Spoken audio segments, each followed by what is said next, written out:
The Trump administration and Ukrainian President Volodymyr Zelensky announced that Ukraine is ready to implement a limited ceasefire with Russia.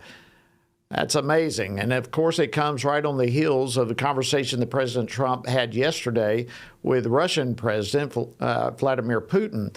So the announcement came following an hour-long phone call between the two presidents, Trump and Zelensky. And it was reported as a very good and substantive conversation. In fact, on X, Zelensky said that they believe lasting peace can be achieved this year. Wow. And on Truth Social, President Trump said, we are very much on track. So we've got a lot of good news, at least coming out right now. So how close are we really to potentially seeing an end to this war? Well, joining me now to discuss this and more is Congressman Glenn Grothman. He serves on 4 different House committees, including the Judiciary Committee and the Oversight and Government Reform Committee. He represents the 6th Congressional District of the great state of Wisconsin. Congressman Grothman, welcome back to Washington Watch. Great to see you. Jordy, thanks for having me on. And we also had a chance to serve together for 10 years. We did, and sat side by side on the Oversight Committee. And again, thanks for all your great work there and elsewhere. You've got a lot on your plate these days.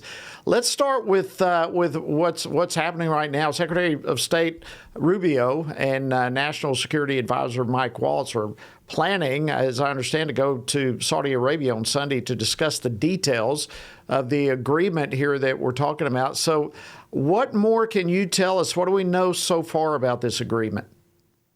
With regard to talking about the Ukraine agreement? Yes.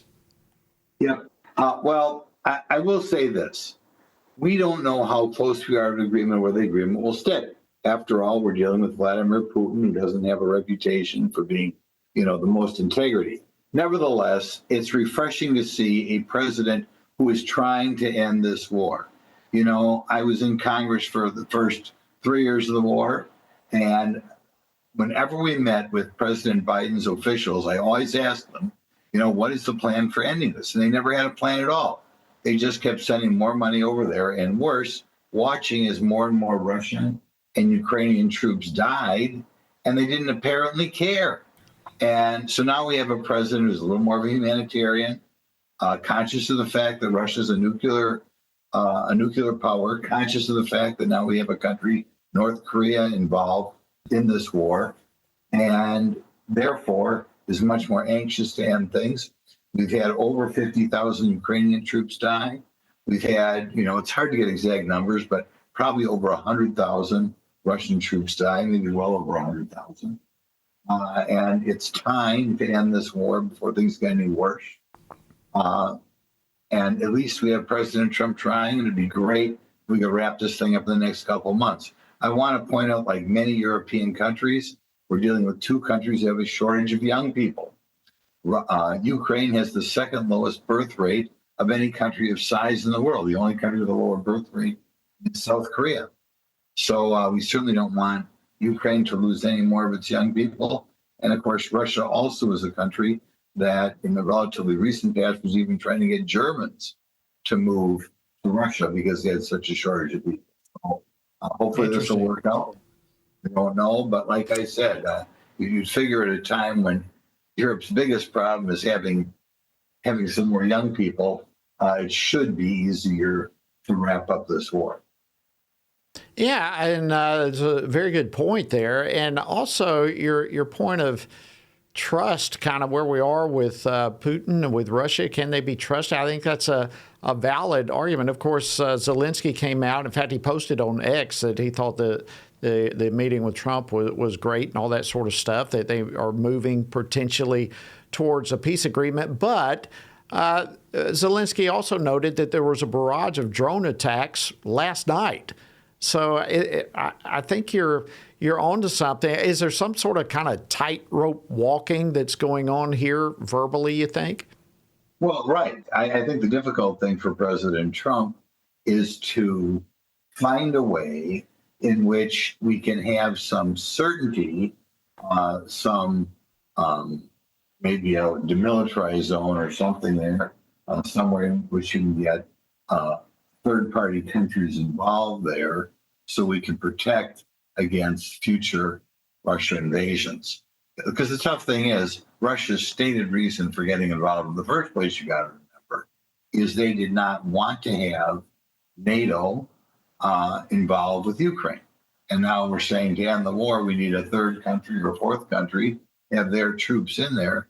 Nevertheless, I hope Russia is getting tired of losing so many young people in their own right. And hopefully we can set up some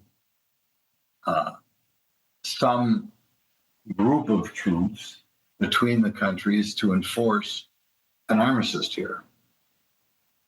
Well, so many of, I'll just call them Trump haters, call them whatever we want to, but they've been accusing the president of aligning himself with Putin. But it looks clear, does it not? At least it appears to me that he is absolutely working in the best interest of both sides, and more broadly, the best interest of the world. He's trying to bring about peace. What's your assessment of the president's approach to ending this war so far? Absolutely. He's got to do it. I'd originally felt it'd be nice if you pushed a third-party country, if France, say, or Israel's kind of got their hands full right now. But a country like that, Turkey, maybe, in their negotiated settlement. Of course, President Trump is a hands-on sort of guy. He wants to broker a deal between the two countries. I think if anybody can, he can. And like I said, I think it's in the best interest of the world to try to wrap this up. You do have a nuclear power in Russia here, but I think right now the war's not going that well for them. On the other hand, they do have more troops in Ukraine, which would indicate that maybe they can help. Right. Hopefully, we can wrap this thing up before anybody else dies. And like I said, certainly hope so. Right. With the North Koreans involved, it just shows the danger how things can escalate. And over time, I begin to create an alliance between China and Russia, which we don't want.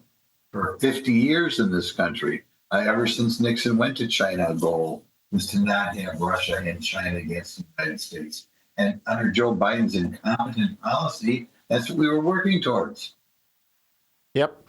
Well, let me, if I can, kind of switch gears, because in reality, your point there, we really, all of us are watching a tightrope being walked, and this thing could escalate enormously if not careful.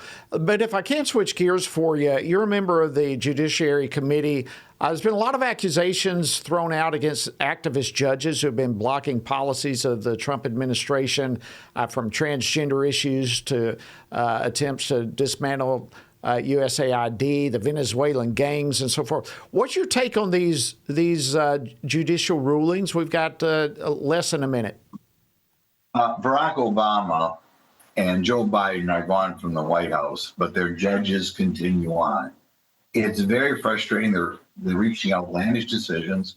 They're trying to keep this criminal element from leaving this country. They're trying to force the government to accept transgenders in the military, which is preposterous. I mean, throughout our whole lifetime, Joe, you never would have thought this in a million years, much less than it's some sort of almost borderline constitutional right.